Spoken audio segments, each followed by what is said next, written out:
Alright, in this video we're going to go over how to find the present value of one cash flow. So here is our problem. What is the present value of $500 5 years from now if the interest rate is 10% per year compounded semi-annually? So the first thing to do is to sketch out the timeline.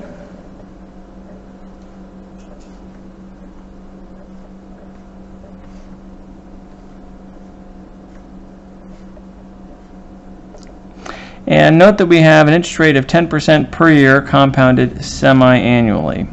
So it's 10% per year, but compounded semi-annually.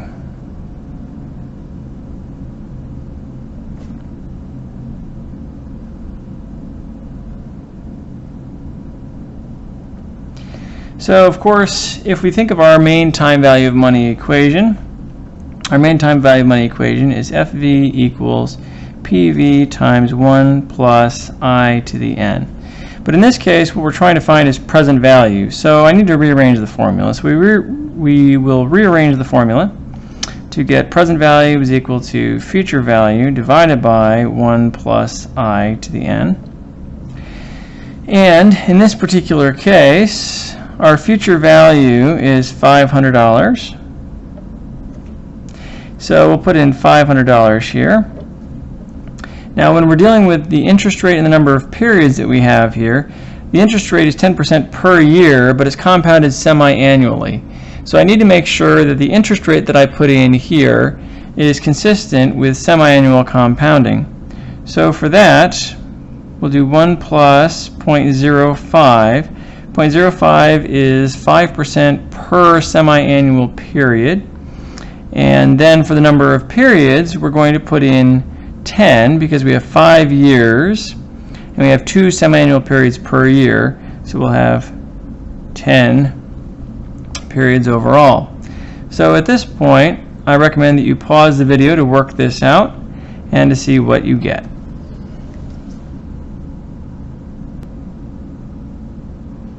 Okay, so if you worked that out, what you should have gotten is $306.96. Now, we could also do this using your time value money solver in your calculator. So if you did that, you would have N, I, PV, FV, payment, and type. So let's go through what we need to do for that. N, I, and payment all have to connect to the same length of time. So if we're doing semi-annual compounding, which we are, then the interest needs to be 10 divided by 2 because it's 10% per year. This is looking for it in percentage format. So 10% divided by 2. N will then need to be 5 years, times 2 because 2 periods per year. Present value is what we are trying to find, right? Future value we know to be $500. We don't have an annuity, so the payments will be 0.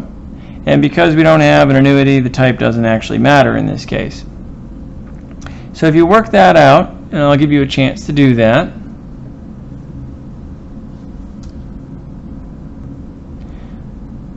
Okay, so now that you've actually hopefully had a chance to work that out, what you will have gotten in your time value money solver is negative $306.96.